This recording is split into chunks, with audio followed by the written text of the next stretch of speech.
오늘 비유 강의 36번째 시간입니다. 밭에 감추인 보화입니다. 마태복음 13장 44절입니다. 천국은 마치 밭에 감추인 보화와 같으니 사람이 이를 발견한 후 숨겨두고 기뻐하여 돌아가서 자기의 소유를 다 팔아 그 밭을 사느니라. 지금까지 우리는 씨에 대한 비유 측면에서 살펴봤고요. 이제는 세 가지 비유를 말씀하고 있는데 보화, 진주, 그물 세 가지 비유로 또 말씀하시는 것을 볼 수 있죠. 사실은 시 이야기나 보화나 진주 이야기나 같은 이야기이긴 합니다. 똑같은 진리의 이야기를 이런 측면 저런 측면에서 설명하고 있으니까요. 근데 지금까지 우리가 기존 교회에서 이 천국에 대해서 가르칠 때 조금 인본적인 측면이 있었지 않을까. 율법과 복음이 하나가 되는 것이 천국인데 마치 내 열정과 내 노력, 내가 무엇을 어떻게 해서 애쓰고 힘써서 이루려고 하는 것, 그것은 율법이죠. 내가 무엇을 해보려는 시도, 그러니까 전부 사람 중심에서 무엇을 하고 무엇을 계획하고 시도를 하는 이런 모든 것을 통해서 이렇게 하면 하나님께서 축복해 주실 거야. 이렇게 하면 하나님께서 하나님 나라를 나에게 주실 걸 이런 생각들 말이죠. 그러나 복음은 뭐죠? 내가 해줄게. 언약이 해주는 거죠. 언약을 믿고 나가는 겁니다. 그러니까 율법은 사람 중심이라면 복음은 하나님 중심이다. 천국은 마치 이와 같다 하시는 것은 전부 하나님이 만들어 가시는 거죠. 어디에? 내 안에, 내 내면 속에서. 성경은 전부 다 내 안에서 이루어지는 일로, 내 안에서 이루어지는 사건으로 전부 보지 않으면 아무 소용이 없어요. 내 안에서 이 일이 이루어지는 것으로 믿고 내 안에서 이 일이 이루어져야만 내가 그 존재가 되어지는 거죠. 그래서 첫 번째 네 가지 밭에 대해서 설명을 드렸죠. 하나님이 밭을 일구어서 결국은 어떤 밭이든지 거기에서 좋은 땅이 되어 좋은 땅에 씨를 뿌려 알곡을 만들어 가신다. 좋은 땅이라는 것은 거기에 씨를 뿌렸다는 것은 말씀을 뿌렸다. 또 영을 뿌렸다. 그런 의미로 살펴볼 수 있는데 그래서 거기에 이제 가라지가 생겼다는 거죠. 알곡과 가라지 비유해서 천국의 아들들이 있고 또 악한 자의 아들들이 같이 공존한다. 마지막 때에 가서는 알곡만 창고에 거두어들이신다. 그다음에 겨자씨 비유에서는 하나님 나라는 작은 씨가 뿌려졌다. 이 작은 씨가 뿌려져서 썩어져서 싹을 내고 자라나서 큰 나무로 자라나서 공중의 새들이 깃들인다. 공중의 새들이라는 율법 성전 이것이 나무알이 깃들이게 되어지면 모든 율법적인 육신의 생각들은 다 파괴가 되어진다. 그다음에 이제 누룩의 비유에서는 여자인 내가 내 안에 육의 누룩을 다 제거하고 진리의 말씀으로 반죽해서 생명의 떡으로 내 자신이 드려져야 온전한 예배가 될 수 있다. 내 살과 내 피를 먹지 않으면 나와 상관이 없다고 말씀하신 우리 주님의 말씀대로 그분의 살과 그분의 피를 먹고 마셔야 된다. 그래서 교회의 본분은 무엇이라고 했습니까? 맷돌질 하는 데 있다 그랬죠. 교회의 본분은 일만 해야 돼요. 맷돌질 하는 데 있어요.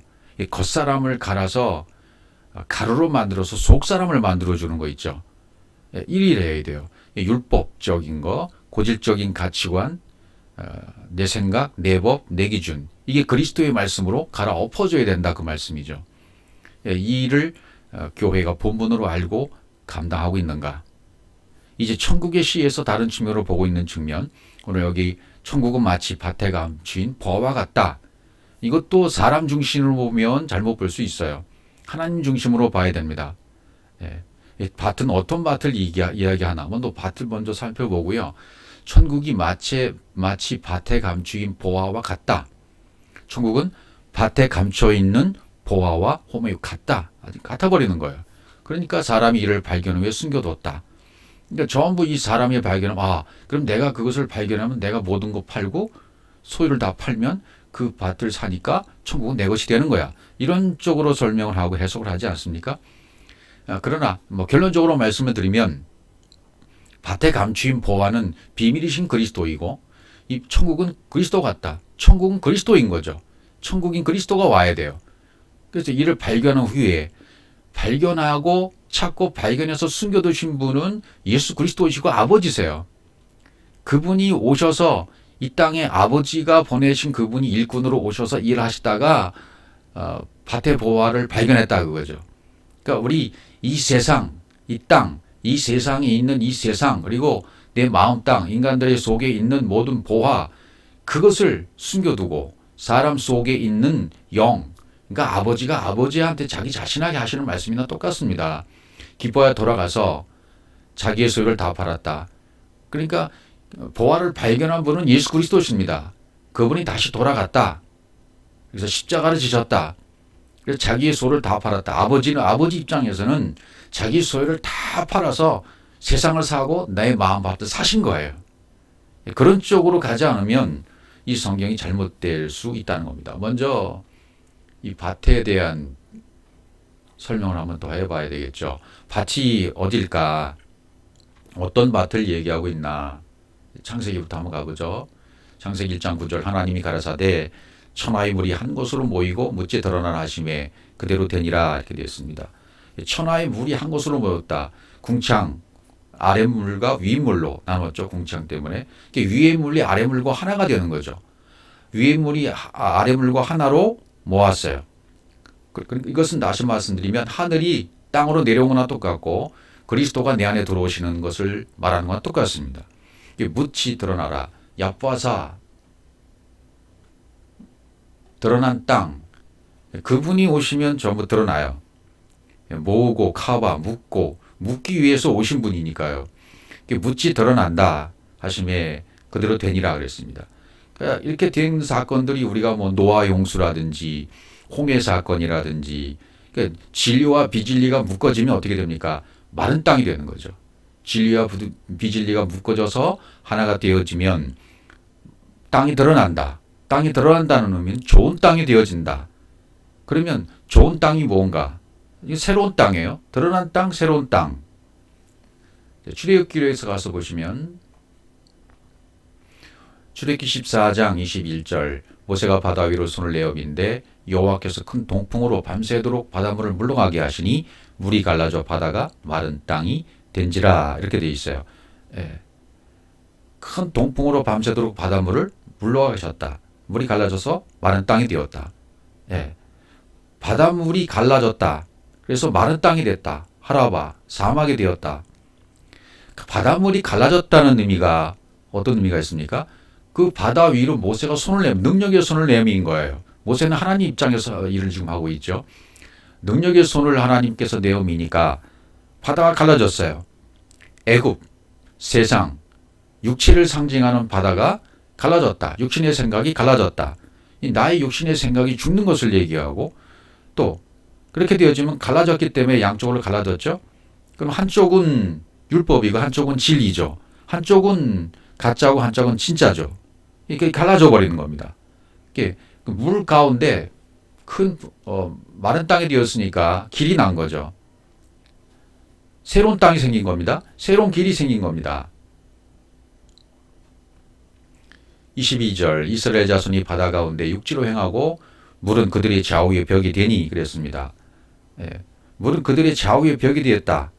그러니까 좌우의 벽이 되었다는 이 표현이 중요하겠죠.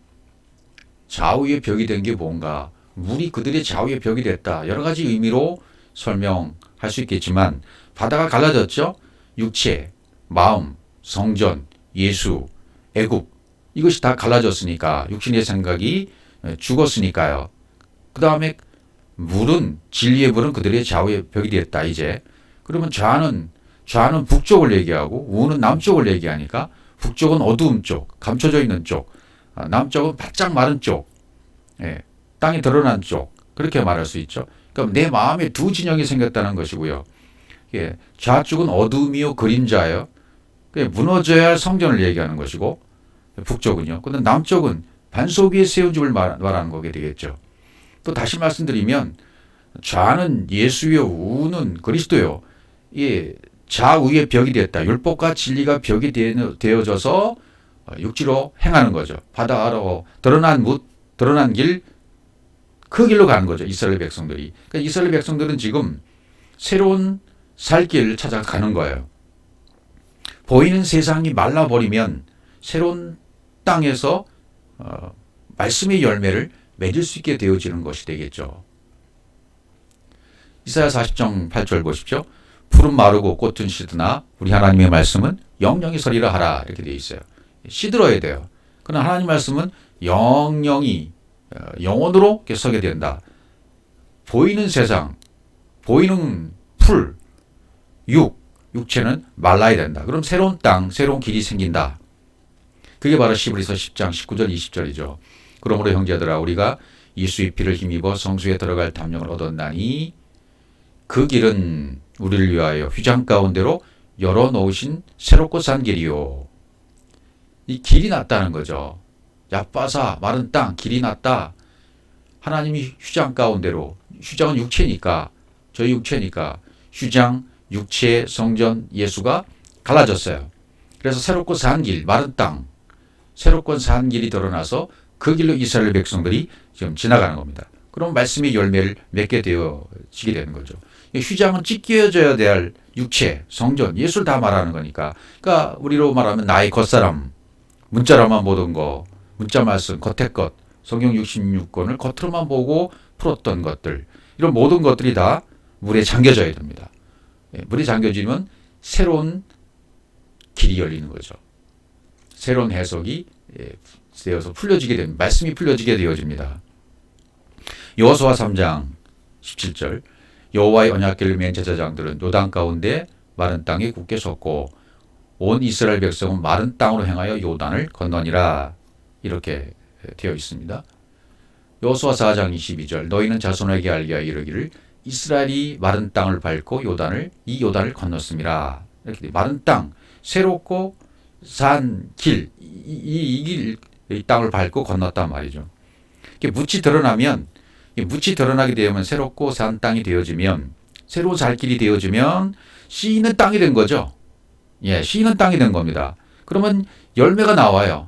아들이 나오게 되어 있습니다. 이것을 신약에서는 예수님의 침례 사건을 통해서 마태복음 3장 16절 예수께서 침례를 받으시고 굴에서 올라오실새 하늘이 열리고 하나님의 성령이 비둘기같이 내려 자기 위에 임하심을 보시더니 물에 잠겼다가 물속에 들어갔다가 물에서 올라오면 물속에 잠겼다가 물에서 올라오게 되어지면 묻이 드러나는 거죠. 마른 땅이 되는 겁니다. 새 땅, 좋은 땅이 되는 겁니다. 씨 있는 땅이 돼서 열매를 맺히게 되는 거죠. 그러니까 여기도 하나님의 성령이 영이 비둘기같이 내려 자기 위에 임하들 봤다 이렇게 얘기하잖아요. 침례를 받으시고 올라왔다. 하늘이 지금 아랫물하고 묶여진 거예요. 위의 물이 아랫물과 하나가 된 거예요. 그래서 하나가 돼버린 거죠. 올라오셨을 때 어떻게 된 거죠? 새롭고 산 길이 되어진 것입니다. 시편 105편 41절 구약도 이런 사건들을 설명해 주고 있는 거죠. 반석을 가르신 중 물이 흘러나서 마른 땅에 강같이 흘렸으며 반석을 가르죠. 물이 흘러나옵니다. 반석이 갈라져요. 말씀이 그리스도의 말씀에 의해서 반석이 갈라져야 되죠. 양쪽으로 갈라져야 됩니다. 그럼 마른 땅이 강같이 흘렀다. 마른 땅에 뭐가 흘러요? 강이 흐르는 거죠. 진리의 물이 흐르게 되는 거죠. 갈라져야 돼요. 내 마음에서 이런 사건이 일어나야 되는 것이죠. 또 이사야 41장 18절 내가 자산의 강을 열며 골짜기 가운데 샘이 나게 하며 광야로 못이 되게 하며 마른 땅으로 샘 근원이 되게 할 것이며 이렇게 되어 있죠. 여기도 역시 마른 땅. 이사야 44장 3절도 대저 내가 가란 자에게 물을 주며 마른 땅에 시내가 흐르게 하며 나의 신을 네 자손에게 나의 복을 내 후손에게 내리리니 이렇게 되어 있죠. 마른 땅에 시내가 흐르게 한다. 마른 땅에 시내가 흐르죠. 율법과 비진리가 마르고 나서 생긴 새로운 땅이기 때문에 육신의 생각이 말랐습니다. 그리고 영의 생각으로 살게 되었어요.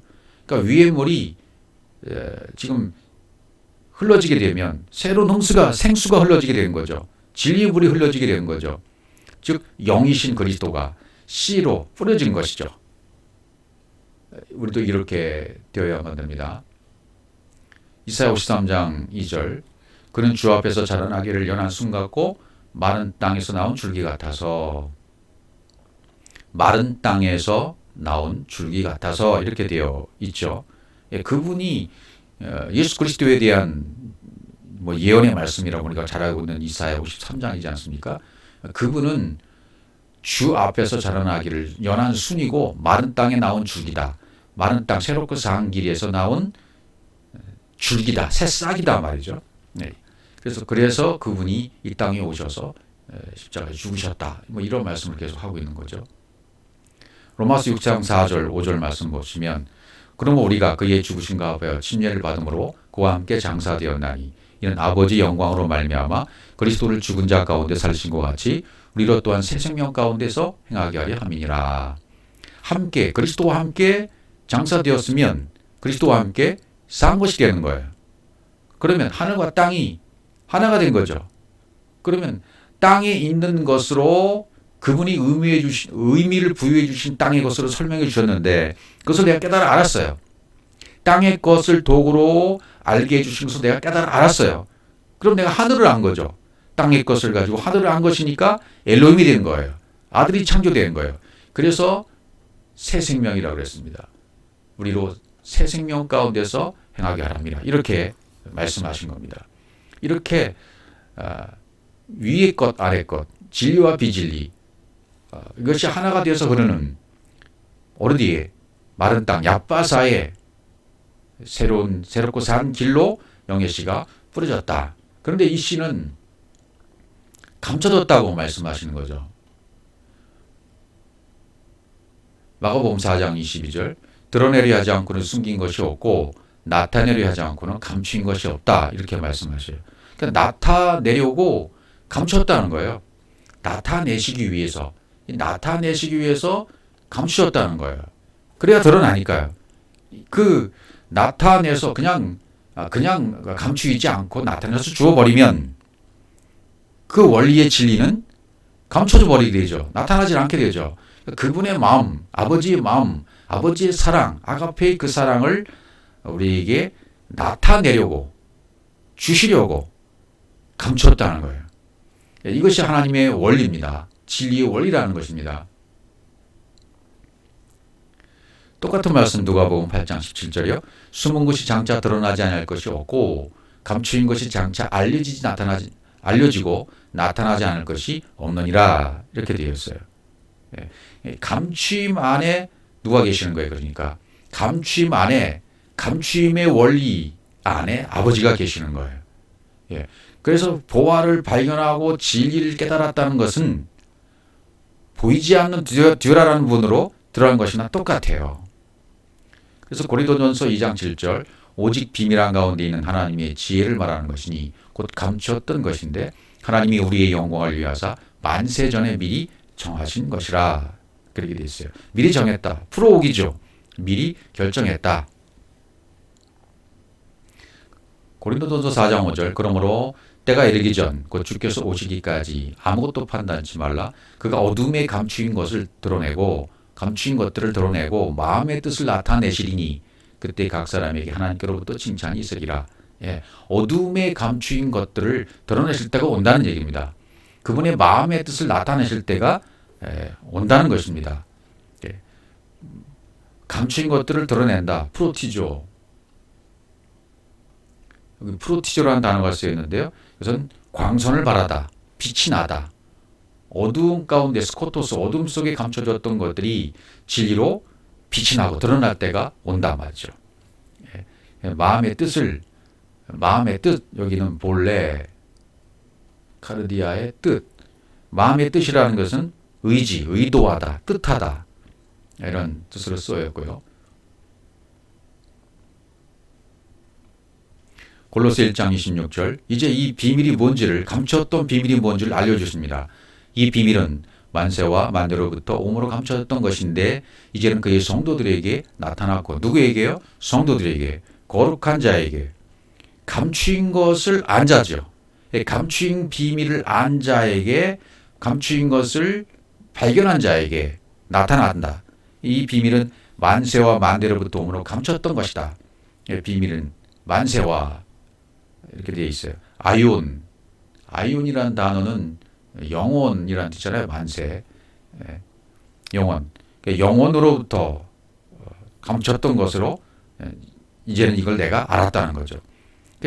근데 우리는 이것을 우리가 할렐루야라는 그 연합성가대가 부르는 찬양도 부르지만 영원히라고 우리 영원히라는 자를 많이 붙이잖아요. 근데 여러분 시자를 붙이면 안 되는 이유가 시자를 붙이면 시간을 나타내게 되어져요. 인간 세상에 있는 시간적인 것이 계속되는 의미가 영원히예요. 그러니까 시자를 붙이면 안 돼요. 영원으로부터, 영원 안에서, 영원으로라는 단어를 써야 돼요. 시자가 붙으면 안 된다고 말이죠. 이 영혼은 세상에 영원히 붙으면 안 된다. 그러니까 세상의 것, 육신의 것, 이 땅의 것으로는 이 영혼이라는 말을 설명할 길이 없는 거야. 아버지도요. 아버지께서도 성경을 기록하시면서 이 영혼에 대한 것을 설명할 길이 없어요. 그래서 성경에서는 이 영혼에 대한 설명한 부분이 이렇게 많이 발견되지는 않는 것 같아요. 예, 그것은 비밀에 속한 것이기 때문에 깨달은 자만이 알 수 있는 영혼으로의 세계, 영혼으로의 비밀입니다. 그러니까 비밀을 깨달아 알면 이 영혼으로부터 시작됐던, 감췄던 때부터 시작됐던 이것이 뭔지를 이제 알게 되는 거예요. 그럼 거룩한 자가 되는 거죠. 거룩한 성도가 되는 거죠. 27절 골로새서요 1장 27절 하나님이 그들로 하여금 이 비밀의 영광이 이방인 가운데 어떻게 풍성한 것을 알게 하시니라. 여기서 이제 알려주는 거죠. 이 비밀은 너희 안에 계신 그리스도신이 곧 영광의 소망이라. 분명히 알려주셨죠. 이 비밀은 너희 안에 계신 그리스도시다. 비밀이 그리스도시다. 너희 안에 감춰졌던 비밀이, 그동안 영혼으로부터 감춰졌던 비밀이 그리스도시다라는 거예요. 곧 영혼의 영광의 소망이라. 비밀은 그리스도시고 그리스도는 영광의 소망이다. 그러면 소망이 뭡니까? 보이는 소망이 아니고 보이지 않는 소망이 소망이라고 말씀하셨죠. 그러니까 보이지 않는 소망을 알게 해주셨다. 보이지 않는 소망을 말해 주셨다. 말로 말씀해 주셨다. 그거 비밀을 이제 말씀해 주신 거예요. 골로새서 2장 2절 더 정확하게 이는 저희로 마음의 유한을 받고 사랑 안에서 연합하여 원만한 이의 모든 부요에 이르러 하나님의 비밀인 그리스도를 깨닫게 하려 함이라. 모든 부요에 이르렀다. 모든 부요에 원만한, 철저한, 원만한 것은 아주 사랑 안에서 연합하여 철저한 이해의 모든 부요에 이르렀다. 플루토스 꽉 채워진 상태예요. 보름달이 꽉 찬 것과 똑같이 아욱사노 할 때 보름달이 꽉 찼다 그랬죠. 완전히 자라서 꽉 찬 상태. 부요에 이른 거죠. 아는 것과 믿는 것이 하나가 된 상태죠. 이런 상태들을 얘기하는 거죠. 그럼 거룩한 자가 되었다면, 영의 세계를 깨달아서 알았다면, 비밀이신 그리스도를, 영원으로부터 시작된 감췄던 비밀인 그리스도를 깨달아 알았다면 나도 역시 그리스도의 영이 내 안에 들어온 자가 되는 거예요. 그리스도로 살아가는 자가 되는 거예요. 그분의 생각이 내 생각이고 내 생각이 그분의 생각이 되고 내 안에 그분이 계시고 그분이 내 안에 계시고 이런 상태가 된다는 얘기죠. 그래서 2장 3절에 보시면 그 안에는 그리스도 안에는 지혜와 지식의 모든 보화가 감춰져 있느니라 그랬습니다. 지혜와 지혜는 소피아, 지식은 그노시스, 모든 보화가 감춰져 있다 그랬습니다. 모든 보화가 그 안에 감춰져 있다. 깨닫게 하렴이라. 깨닫게 했다는 얘기는 이미 그노시스로 완전 식별이 됐다는 얘기 아니겠습니까? 그 얘기는 깨달았다는 얘기는 하나님께서 가지고 계신 그 진리를 흘려받아서 나도 똑같은 상태가 되었다. 그리스도의 진리로 나도 똑같이 되었다. 내가 그리스도로 깨달아 온전히 알게 된 상태다라는 것을 말씀하시는 거죠.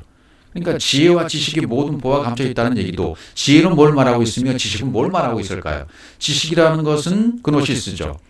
기노스코에서 왔어요. 알아서 가지고 있는 거예요. 깨달아서 그리스도의 진리의 비밀인 그리스도를 깨달아 알아서 내가 그리스도로 온전히 알아진 거예요. 그게 지식이에요. 지혜는요, 소피아라는 지혜는요, 그 안 것을 가지고 활용하는 능력, 지혜라고 말할 수 있죠. 역시 이 지혜도 그리스도와 똑같아요. 지혜와 지식이 하나가 된 거라고 말할 수 있습니다. 근데 설명하자면 그렇다는 얘기가 되는 거고요. 이사야 45장 3절, 내가 흑암 중의 보화와 은밀한 곳에 숨은 재물을 주어서 너를 지명하여 부르는 자가 나 여호와 이스라엘 하나님인 줄 알게 하리라. 하나님인 줄 알게 하리라. 너를 지명하여 부른 자가 바로 나야. 나인 걸 깨달았어? 그럼 너도 나야. 내가 너고 네가 나야. 이렇게 해줄게라는 것이 언약이고 이렇게 해주십니다. 이렇게 해주셔서 깨달아하면 흑암 중에 있는 보화를 깨달은 자고 은밀한 곳에 숨겨져 있는 재물을 내가 받은 자가 되는 것입니다. 우리 주님도 이런 과정을 겪으시죠. 마태복음 3장 2절, 침례 요한이 천국에 가까웠다고 외치잖아요. 회개하라, 천국이 가까웠느니라 하였으니, 이렇게 지금 외치고 있죠. 그러니까 천국의 기준이 어디 있냐 말이죠. 천국의 기준이 앵기죠. 가까웠다, 머지 않았다. 그럼 아직 천국이 뭐라고 했습니까? 천국은 그리스도예요. 천국은 그리스도를 말하고 있는데 그리스도가 가까이 왔어요. 그런데 하나가 안 됐잖아요. 점점점 가까이 오는 겁니다. 천국은. 그리스도가 천국이잖아요. 그러면 천국이 가까이 왔다는 얘기는 아직은 아니란 얘기죠. 안으로 들어와야 내가 천국이 되는 거잖아요. 그리스도가 내 안으로 들어와서 나와 하나가 되어야 천국이잖아요. 그러면 여기서 좀 요한이 말하고 있는 천국이 가까웠다라는 것은 아직은 아니란 얘기예요. 그래서 앞에 회개하라는 말이 붙잖아요. 3장 11절 보시면, 마태복음 3장 11절, 나는 너희로 회개케 하기 위하여 물로 침례를 주거니와 내 뒤에 오시는 이는 나보다 능력이 많으시니 나는 그의 신을 들기도 감당치 못하겠노라. 그는 성령과 불로 너희에게 침례를 주실 것이요. 이렇게 되어 있죠. 예. 그렇죠. 거기 내 뒤에 오신이라고 그러잖아요. 요한이 말하기를 내 뒤에 오시는 이는 그랬어요. 요한은 회개의 물침례다. 율법으로서는 죄를 깨닫는 거야. 율법의 행위로서는 아무도 의롭다 하신 육체가 없어. 그것을 깨달으면 물침례를 받은 거예요. 그 일을 하게 하는 것이 침례 요한이고, 내 뒤에 오시는 이는 누구예요? 내 뒤에 오시는 이가 바로 그리스도예요. 내 뒤에 오시는 이가 천국이 온다는 거예요. 나는 천국이 아니야. 나는 그리스도가 아니야. 내 뒤에 오시는 분이 천국이고 내 뒤에 오시는 이가 그리스도야. 그는 나보다 능력이 많으시니 나는 그의 신을 들기도 감당치 못하겠노라. 이렇게 얘기하는 거예요. 그래서 그분이 오시는데 그분은 성령과 불로 너에게 침례를 주실 것이요. 그렇죠. 자기는 물로 지금 침례를 주거니와 율법의 기능을 깨닫게 하는 거죠. 그런데 그분은요. 그분은 오셔서 성령과 불로 너에게 침례를 줄 것이다. 불침례를 줄 것이다. 다 깨닫게 불로 태워버릴 것이다 말이죠. 성령과 불로 너에게 침례를 주신다. 똑같은 얘기입니다. 누가복음 17장 10절, 바리새인들이 하나님의 나라가 어느 때에 임하나이까 묻거늘 예수께서 대답하여 가라사대 하나님의 나라는 볼 수 있게 임하는 것이 아니다. 이게 분명히 여기서 얘기하셨어요. 예수님께서. 하나님의 나라는 우리가 알고 있는 것처럼 구름을 타고 오시고 모든 사람이 볼 수 있는 것처럼 나팔 소리가 울려 퍼지고 눈에 보이듯이 모든 각지의 사람이 다 볼 수 있게 임한다. 강림하신다. 그것이 아니라는 거예요. 볼 수 있게 임하는 것이 아니에요. 마태복음 24장에 나타나는 마지막 때에 무슨 처처의 기근과 지진이 있으리니 이런 사건들이 있죠. 바위가 터지고 이런 사건들이요. 네 안에서 일어나는 일입니다. 네 안에서 그 일이 일어나는 거예요. 예. 그래서 하나님 나라는 볼 수 있게 임하는 것이 아니로 각자의 종말이, 각자의 마지막 때가 다 와요. 각자가 육을 끝낼 때가, 육신의 생각을 끝마치고 십자가 죽을 때가 각자가 옵니다. 그럼 그날이 와요. 그럼 강림이 되시는 거예요. 파루시가 되시는 것이고 하나님 그리스도가 영으로 내 안에 들어오시는 겁니다. 하나님 나라는 볼 수 있게 임하는 것이 아니에요. 또 여기 있다 저기 있다 못하라니 하나님의 나라는 너희 안에 있느니라. 분명히 주님이 말씀하셨잖아요. 누가복음 17장 21절에서 하나님의 나라는 너희 안에 있느니라. 너희 안에 있는 게 하나님 나라야. 하나님 나라는 너희 안에 있어. 내면 속에 감춰져 있는 거. 그것을 발견한 자로부터 듣고 내가 그것을 깨닫기만 하고 나도 십자가에 죽어지면 똑같이 그 천국은 내 안으로 들어와서 내가 천국이 되어지는 겁니다. 그래서 이 나라에 대해서 예수님이 설명을 계속 하셔요. 내 나라는 이 땅이 아니다. 이 세상이 아니다라고 말씀하십니다. 요한복음 18장 36절 예수께서 대답하실 때 내 나라는 이 세상에 속하는 것이 아니라 이렇게 말씀하시잖아요. 예, 내 나라는 하나님 나라는 천국은 이 세상에 속하는 것이 아니다. 예, 내 나라가 이 세상에 속하는 것이 어떠면 내 종들이 싸우고 나로 유대인들에게 넘기지 않게 하시리라. 이제 내 나라는 여기에 이 땅에 이 세상에 속하는 것이 아니다 이 말이죠. 그러니까 하나님 나라는 시간을 초월하고 장소를 초월하는 것이다. 하나님 나라는 너희 안에서 이루어지는 거야. 시간과 장소를 초월해서 너희 안에서 이루어진다. 그것 때문에 이 땅에 오신 분이 우리 예수 그리스도이십니다.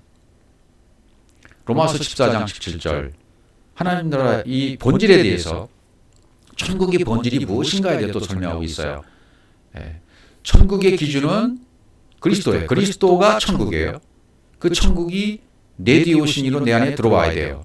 그래서 천국은 시간과 장소를 초월하는 것입니다. 그리고 천국의 본질은 로마서 14장 17절 하나님의 나라는 먹는 것과 마시는 것이 아니요 오직 성령 안에서 의와 평강과 실학이라 이렇게 말씀하셨습니다. 그래서 바울이 성령 안에서 의와 평강과 실학이다. 하나님 나라는 먹는 거 마시는 거 아니야 이렇게 말하죠. 하나님 나라는 우리 인간의 기준이 아니다 말이죠. 인간의 기준에서 되어지는 것이 아니다. 의는 뭡니까? 디카이오시네라는 의는 뭡니까? 그리스도가 되는 거예요. 그리스도를 발견하는 거예요. 아버지께로 가시는 거죠. 그분이 영으로 가시는 거예요. 그것을 내가 깨닫고 알면 나도 디카이오신의 의가 되는 거죠. 또 평강은 뭡니까? 안식입니다. 이 땅에 살고 있으면서 안식에 거하고 이제 모든 것을 안식의 입장에서 안식에서 일하고 안식에서 사는 거죠. 그래서 거기서 기쁨을 누리는 거예요. 흘러 넘치는 거예요. 예. 그러니까 이게 자연스럽게 의와 평강과 실학이라는 말씀은 내가 진리가 돼서 진리의 말씀이 내 속에 장착이 되어져서 내 온몸의 세포가 조직 세포들이 말씀이 되어져서 자연스럽게 말씀이 흘러 넘치는 삶이다. 말씀이 흘러 넘쳐서 누리는 삶이다. 그게 기쁨이에요. 하나님 나라는 이렇게 되어지는 것이란 말이죠. 이 천국의 본질에 대해서 설명을 해주고 계시는 것이고요. 또 고린도전서 4장 20절에서도 하나님의 나라는 말에 있지 아니하고 오직 능력에 있습니다. 이렇게 말씀하셨습니다. 하나님 나라는 말에 있지 않다. 여기 로고스라고 되어 있어요. 하나님 나라는 말에 있지 않다. 로고스에 있지 않다. 오직 능력에 있다. 디나미스, 가지고 있는 능력. 능력에 있다. 그러니까 로고스의 말씀이 풀어지지 않으면 아무 소용이 없잖아요. 성경 66권 말씀이 풀어져서 진리로 풀어져서 그 풀어진 말씀들이 해석이 되어져서 진리로 전달이 되어야 되잖아요. 그래서 그 말을 날레오 해야 되잖아요. 진리로 말을 해야 되잖아요. 근데 하나님 나라는 그러니까 이 로고스의 말이 있지 않다. 하나님 나라는 사람의 깨닫지 못한 말이 있지 않다. 이 말 때문에 전염병도 다 바로 말에서 왔다 그랬죠. 그러니까 이 땅에 있는 모든 사건, 비진리, 썩어지는 것, 질병, 전염병, 코로나 바이러스 이 모든 것들은 하나님 나라에 대적되는 것들이죠. 그러니까 깨달으라는 거죠. 전염병을 통해서 진리의 말이 사람을 죽이고 있구나. 그걸 깨달으라는 겁니다. 모든 교회여 깨달으라. 모든 그리스도인이여 깨달으라. 자칭 그리스도라고 말하는 자들이여 깨달으라. 너희의 비진리의 말 때문에 이 비진리의 말이 코로나 바이러스로 온 것이다. 비진리의 말이 사람을 저렇게 죽이고 있는 거야. 비진리의 말 한마디 한마디가 저렇게 사람들을 죽이고 있는 거라고 깨달으라는 겁니다. 온 땅의 사람들에게 그것을 깨달으라고 말씀하시는 겁니다. 그래서 그 진리의 말씀을 깨닫지 않은 한은 거둬지지가 않는 거죠.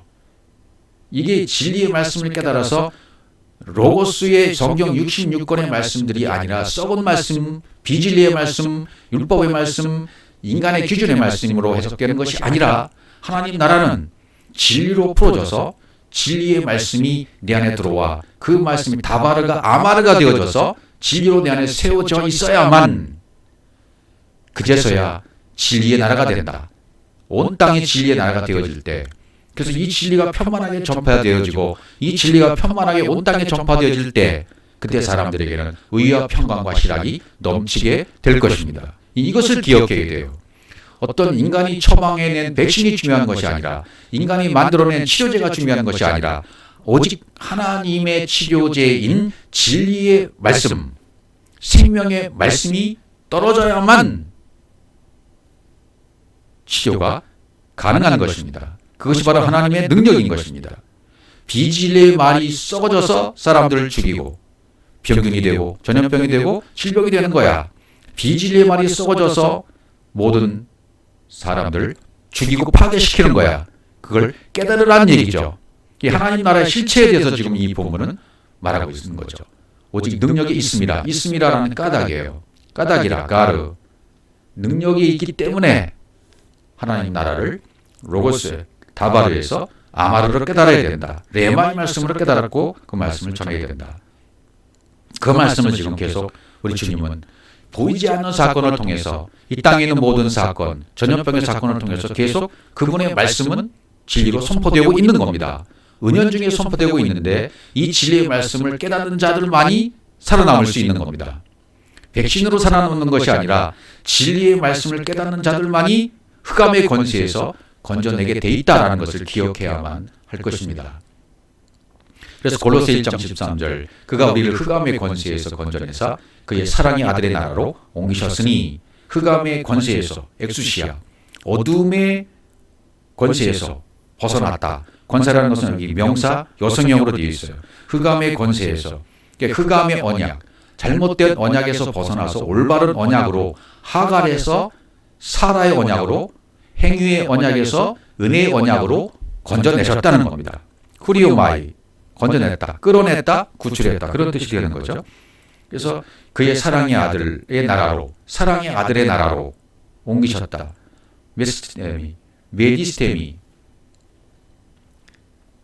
사랑의 아들의 나라 천국이죠. 영원으로의 삶이 있는 곳이죠. 그것으로 옮기셨다. 건져내셔서 옮기셨어요. 누구를? 우리를. 이걸 깨닫는 자들은 이렇게 되는 겁니다. 진리를 깨닫는 자들은 옮기셨다. 멀리 옮기다, 바꾸다. 그러니까 하갈 언약에서 사라 언약으로 옮겼으니까 땅의 언약에서 하늘의 언약으로 완성이 되었다는 말이죠. 십자가의 죽으심으로 말미암아 율법이 사랑으로 완성되는 겁니다. 십자가의 죽음을 나도 똑같이 경험하고 체험하게 된다면 내 모든 육의 것이 죽어지고 성경 66권 로고스의 말씀을 진리의 말씀으로 해석이 되고 풀어졌다면 사랑의 아들의 나라로 옮겨진 겁니다. 진리가 와서 나를 그렇게 만드신 거예요. 진리가 나를 그렇게 만드시고 그 진리로 말미암아 새로운 나라로 살 수 있도록 인도해 주신 것입니다. 창세기 13장 14절 보시면 여기 골로새 2장 13장에서 사랑의 아들의 나라로 되어 있잖아요. 나라. 나라라는 것은 우리가 알다시피 바실레예요. 바실레이아. 바실리우스에서 왔죠. 주권자, 왕. 이 왕의 통치권이라고 말하는데 이건 바시스라는 단어, 걸음, 발걸음에서 왔어요. 그것은 바이노, 걷다에서 왔습니다.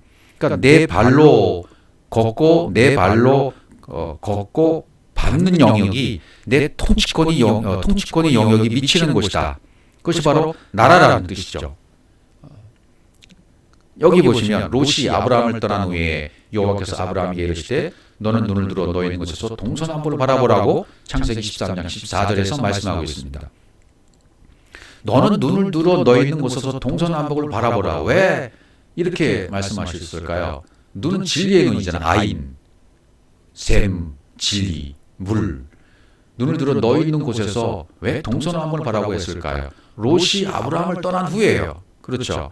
롯이 아브라함을 떠났다. 떠났다. 파라드. 덮개가 벗겨졌다. 아브라함을 떠났다는 얘기는 뭐죠? 하나님의 계시로 육신의 정욕이 벗겨졌다. 아브라함에게도 하나님의 계시가 임해서 모든 것이 벗겨진 상태가 되어진 거고요. 그래서 하나님의 음성을 지금 듣게 된 거고요. 그래서 아마르로 지금 말씀하시는 거예요. 이르시되 아마르로.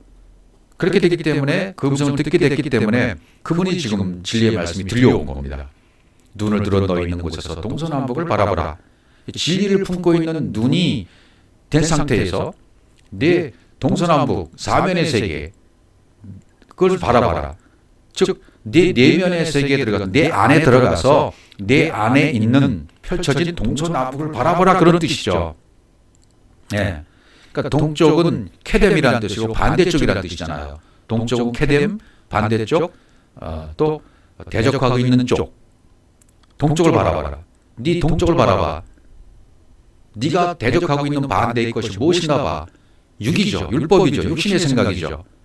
그걸 바라봐서 이건 아니구나라는 깨달으라는 얘기고, 또 서쪽은요. 얌, 바다, 세상, 율법. 이 서쪽을 바라봐. 네가 율법을 바라봐. 네가 지금 바라보고 있는 것이 무언가 가치 있는 거야? 쓸모 있는 거야? 쓸모가 없는 거지. 그걸 발견하라는 얘기죠. 그죠? 남쪽, 네개부. 바싹 마르다. 바짝 마르다는 뜻이 남쪽이에요. 그러니까 자기 자신이 바짝 말랐다는 것을 깨달으면 마른 땅이 돼서 드러나게 되는 거죠. 네개부입니다. 북쪽은요. 짜폰, 숨겨진 것, 숨겨진 어두운, 내면의 내 암흑 상태를 얘기해요. 그러니까 내 안에는 동서남북, 내 안에 동서남을 아무리 바라봐도, 또 성경 마태, 마가, 누가, 요한복음 어디를 봐도 그 진리의 말씀을 통해서 내가 깨닫게 되어지니까 나는 쓸모없는 자라구나. 내 안에는 선한 것이 없어. 선한 가치가 없어. 나는 하나님이 말씀하신 그런 아가도스 선이 아니야. 그것을 발견하는 순간 그분이 나를 고쳐주시는 겁니다. 그러니까 바라보라는 얘기예요. 15절 보시면 창세기 13장 15절 계속 보시면 보이는 땅을 내가 너와 너의 자손에게 주리니 영원히 이르리라 하겠습니다. 여기도 영원이라고 되어 있죠. 보이는 땅, 네가 확인한, 진리의 눈으로 확인한 그 내면의 세계에서 네가 아니라는 것을, 잘못된 가치관에 빠졌던 것을 깨닫게 되어지면 그 순간 내가 너를 고쳐주고 너와 내 자손에게 보이는 땅, 그 내면의 세계에 있는 모든 비밀, 그리스도, 영, 이것으로 말미암아 내 자손 영원으로 이르게 해줄게. 하나님 나라로 살게 해줄게. 천국으로 살게 해줄게. 그런 뜻으로 쓰인 거죠. 창세기 13장 17절에 보시면 너는 일어나 그 땅을 종과 행으로 행하여 보라. 내가 그것을 내게 주리라. 이제 먼저 동서남북을 바라보라고 그랬죠. 바라보는 것은 눈으로 바라보는 거죠. 눈으로 확인하는 거죠. 내 안에 내면의 세계를 바라보는 거죠. 성경 사복음서의 진리의 말씀을 통해서 그걸 깨닫게 되어 보니까 나는 아무것도 아니라는 거예요. 17절에 가보니까 너 보니까 네가 병든 상태 아니야. 그렇죠? 병든 상태를 깨달았어요. 내가 귀신을 쫓겨나서 살펴보니까 내가 병이 들었네. 귀신을 쫓겨났어요. 오늘은 귀신을 쫓고 내일은 병을 고치다가 제3회로는 완전하게 되는 것이 3회 원리니까 첫날 귀신을 쫓아냈지만 아직 병든 상태예요. 병든 상태에서 고침을 받으려면 어떻게 돼요? 종과 행으로 행하여 봐야 돼요. 바라보면 내 내면의 세계에서 종, 길이와 횡, 종, 길이와 횡, 넓이,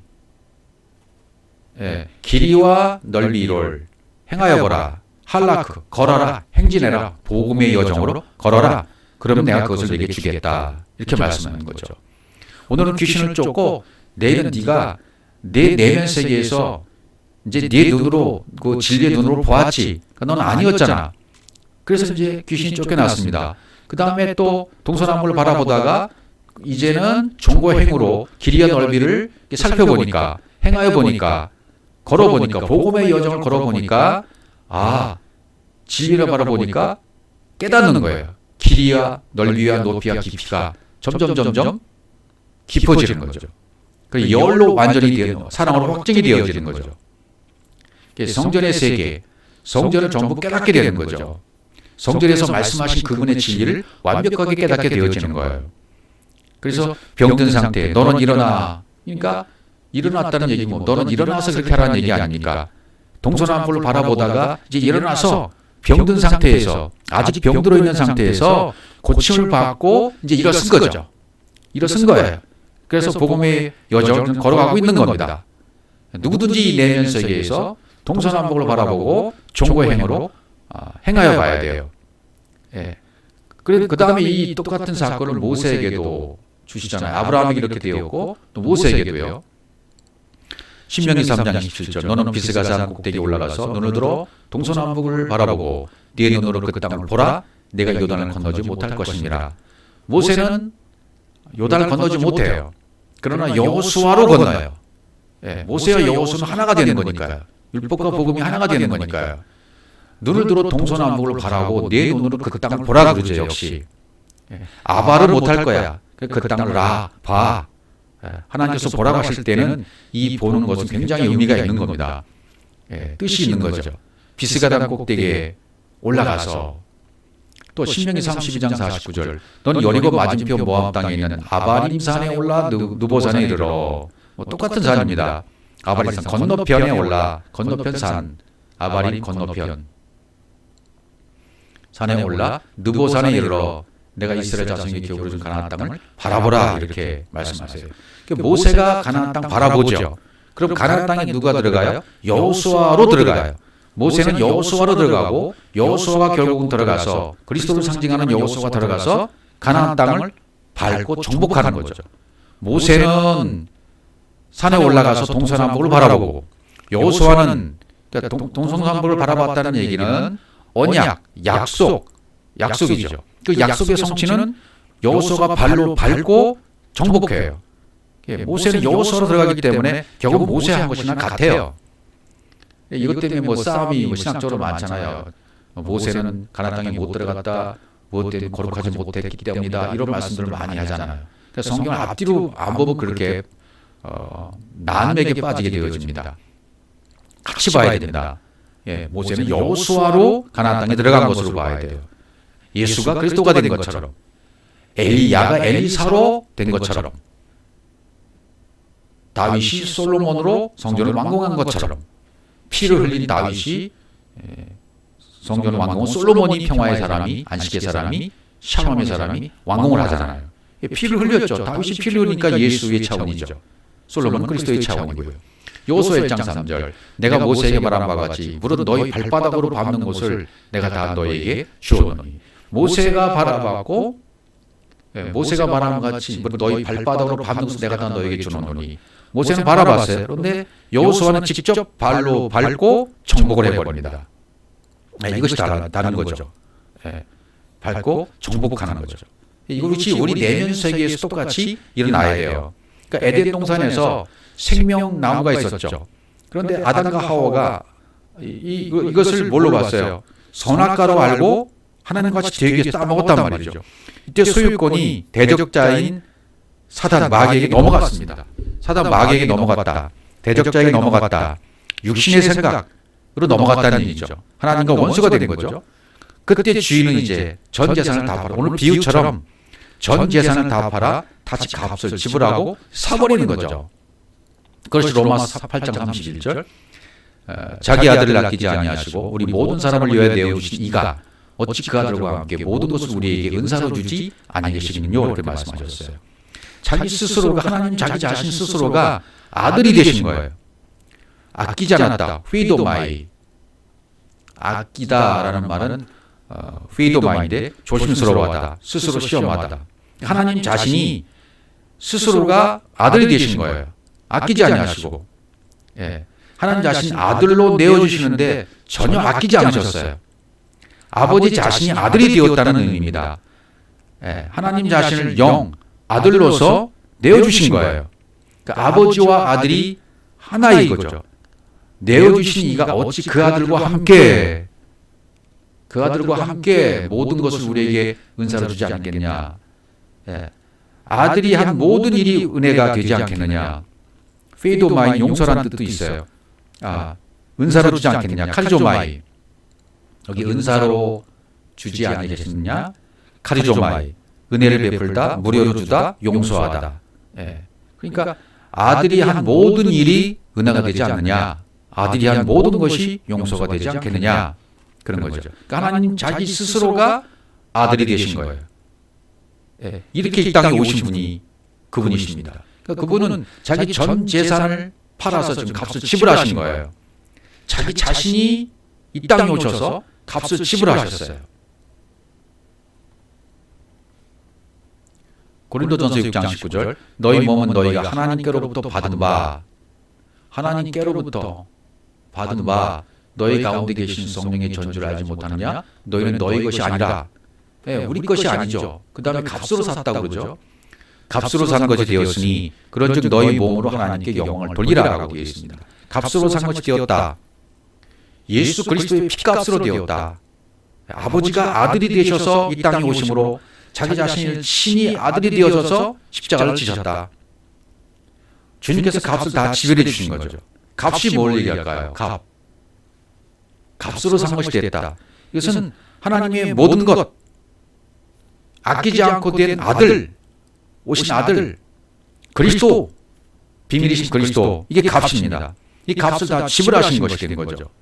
값으로 지불하고 다 사신 것이 된 거예요. 그래서 요한일서 3장 16절, 그가 우리를 위하여 목숨을 버리셨으니 우리가 이로써 사랑을 알고 우리도 형제들을 위하여 목숨을 버리는 것이 마땅하니라. 이처럼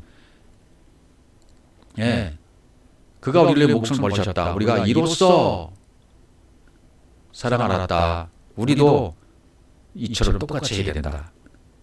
가지고 있는 전생사를 팔아야 된다. 이 비유를 통해서 아버지 마음 우리가 읽어야 되겠죠. 이런 말씀들을 통해서 형제들을 위하여 목숨을 버리는 것이 마땅하다. 이게 무슨 말이겠습니까? 우리도 똑같이 십자가를 경험했다면 내가 그리스도입니다. 그리스도가 자기 자신을 아끼지 않고 모든 것을 내어주셨어요. 값으로 지불하셨어요. 자기 자신을 아들로 이 땅에 보내셔서 아들로 오셔서 아들로 죽으신 거죠. 그래서 사랑을 알았어요. 그럼 우리가 서로 그렇게 깨달았다면 형제가 된 겁니다.